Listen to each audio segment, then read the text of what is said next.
Binigyan ka na nila ng pagkakataon, 25,000 piso. Tinanggihan mo pa. Desidido ka na ba? Oo, Pat.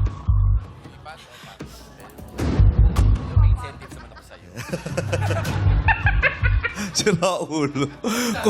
Sabi niya, di ba kukubra naman sa Vice Comedy Club?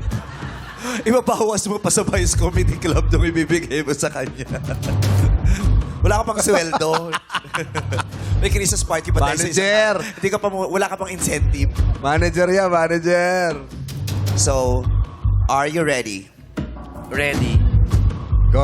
Ay, sakto, MC. Makati City. Yes! Ikaw ba ang pag-asa ng Makati City? Go, At dami-dami rin kabataan ng Makati ang nabigyan mo ng magandang kinabukasan. Yes. Yes. Sakto rin. MC, pag hindi mo na kuya, maglabas ka ng manager's check. MC! Ako. So, MC, are you ready? Ready. This is your 100,000 peso question.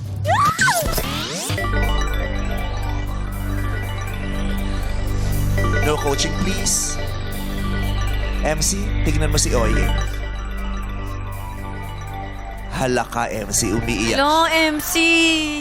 Kasi sabi niya kanina, lipa, 25,000. Ha? Pat yung hawak niya kasi. Pero ikaw ang nagdesisyon. Ba't di tayo nagka...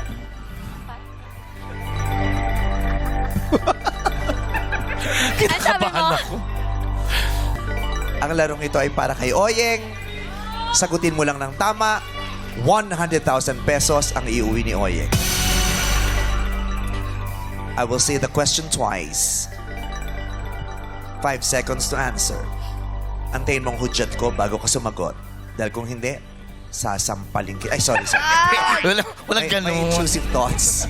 Okay, no coaching. Ang tanong. Dahil ang mga manlalaro ay nanggaling sa Makati City, may kaunting koneksyon ang katanungan ko. Dahil noong 2010 hanggang 2016, sino ang vice-presidente ng Pilipinas? 2010 hanggang 2016, sino ang vice-presidente ng Pilipinas? Binay. Tama, si Jeju Marbinay.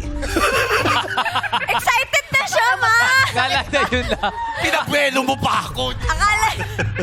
Tama. Si Jeju Marbinay ay naging vice-presidente ng Pilipinas noong mga taong 2010 hanggang 2016. Saya na. Ang tanong ko, ano ang popular full name ng presidente ng Pilipinas noong mga panahong iyon? Sino naman ang presidente ng Pilipinas noong mga panahong iyon? 5 seconds. Go! Popular full name. Pinoy. Ang sagot niya ay Pinoy. Pero ang tinanong ko lang naman, sino ang presidente noong mga panahong iyon? Pwedeng popular full name or pwede namang hindi. Sure ka ba sa Pinoy? Di ba yun yung kasi yung tawag sa kanya, di ba? Pero sure ka na siya ang presidente nung si Jeju Marbinay ang vice president? Pag mali ang kasagutan mo, mag-aabono ka ng 100,000 piso.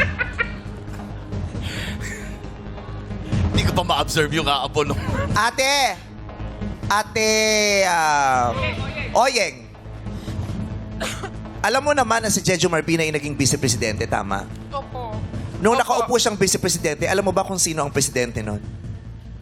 Nakalimutan ko na po. Nakalimutan mo. Naalala kaya ni MC, ang sagot niya ay Pinoy. Nung panahon yon, ang presidente ni Jeju Marbinay ay si...